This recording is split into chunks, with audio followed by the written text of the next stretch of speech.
Assalamualaikum warahmatullahi wabarakatuh. Sekali lagi ya. Assalamualaikum warahmatullahi wabarakatuh.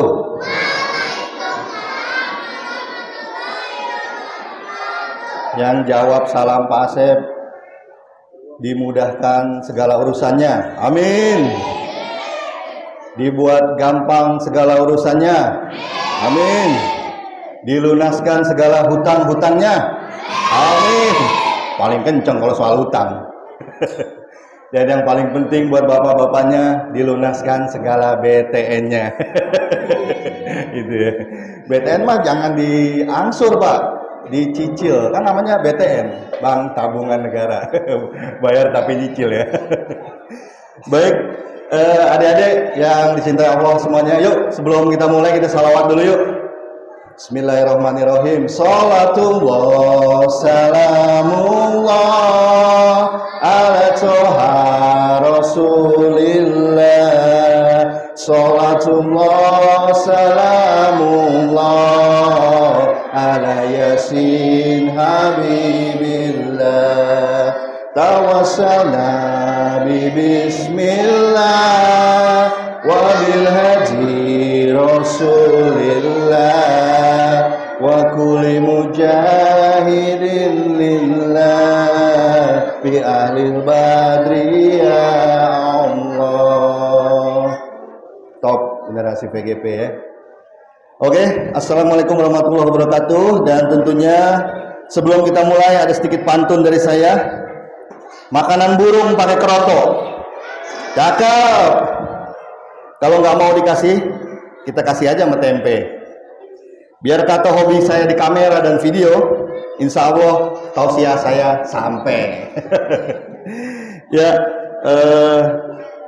bertakwa hanya kepada Allah Subhanahu Wa Taala dengan terus bertahmid, bertahlil, bertasbih dan juga bertakbir.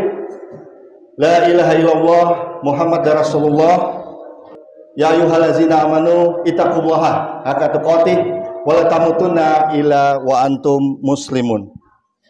Dan juga bersalawat kepada Nabi besar kita, pembawa kedamaian hati, suri tauladan, akhlak yang baik, Nabi besar Muhammad SAW. Dan tentunya yang pasti sebelumnya saya ingin hormat dulu kepada para guru-guru, ustadzah saya tercinta, dan juga kaum muslimin dan muslimat dan anak-anakku sekalian yang dirahmati oleh Allah Subhanahu wa Ta'ala. Alhamdulillah, nikmat iman Islam malam ini dan juga nikmat sehat kita kembali dapat silaturahmi di sini. Tentunya sebelumnya dengan sholat isya dulu dan langsung dilanjutkan dengan sholat tarawih, dan sebentar lagi bakalan ada sholat witir. Ya, yang pastinya malam ini, kalau kemarin-kemarin ustadz-ustadz kita udah banyak bicara seputar puasa. Ada Pak Haidir seputar puasa, Pak Tommy seputar puasa, juga Pak Heru. Nah, malam ini Pak Asep mau sedikit cerita ya. Yang mengaku cinta Rasul siapa? Tunjuk tangan. Tunjuk tangan semuanya. Adik-adik.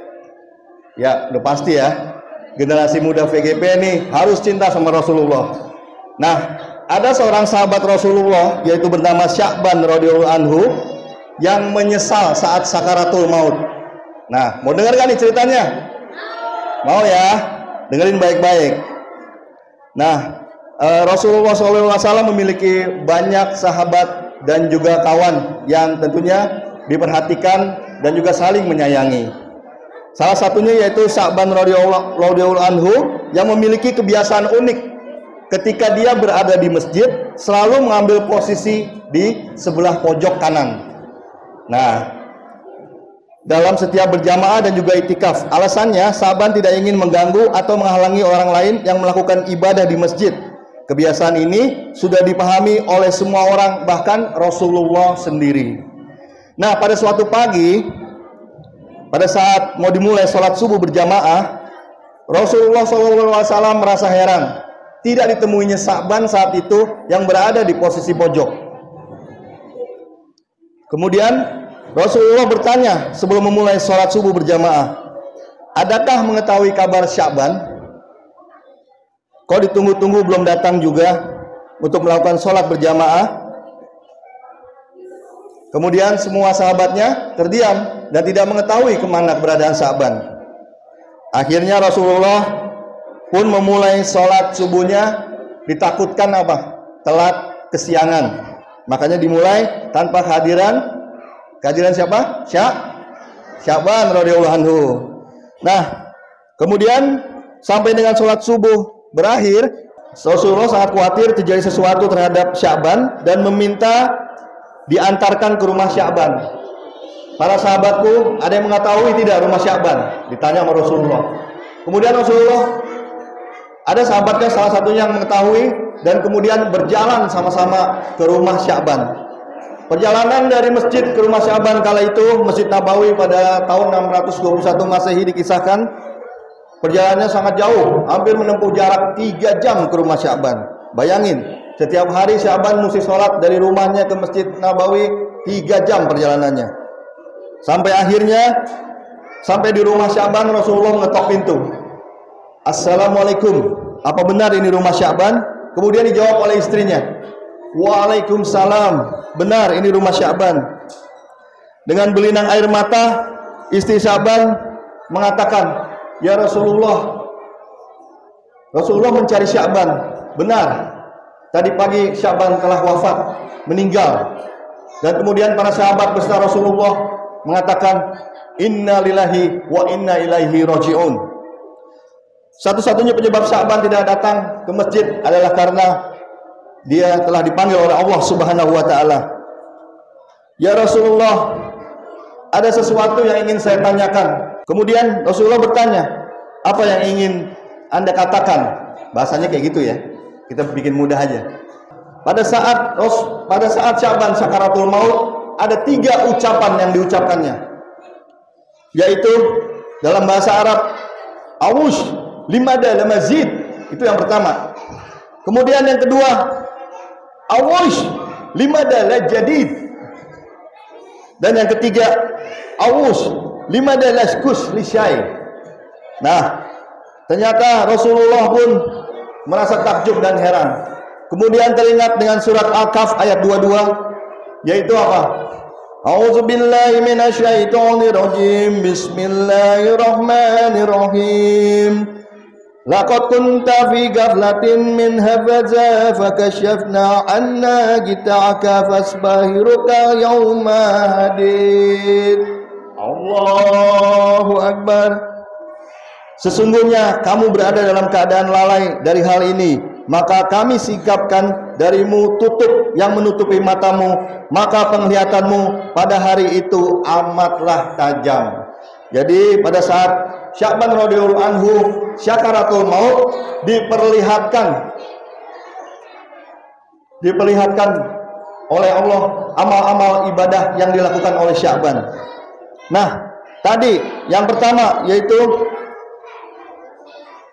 pada saat Sya'ban mengatakan aus limada lamazid, itu artinya adalah aduh, kenapa tidak lebih jauh.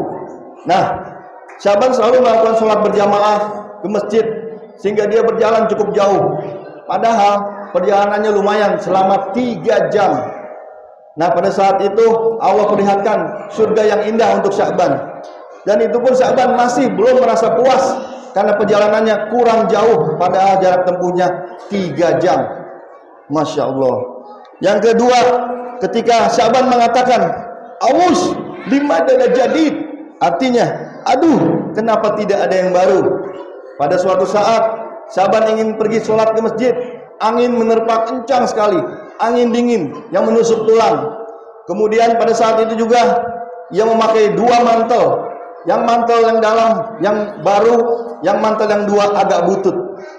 Sambil dalam perjalanan, Sya'ban menemui seorang kakek-kakek tua yang mengatakan, mari kek saya bantu. Kakek tersebut sudah kedinginan. Kemudian dipakaikan jubah yang di luar yang agak butut. Setelah itu kakek tersebut terduduk dan merasa lebih enakan. Nah, disitulah Allah membalas kebaikan Sya'ban. Dengan apa?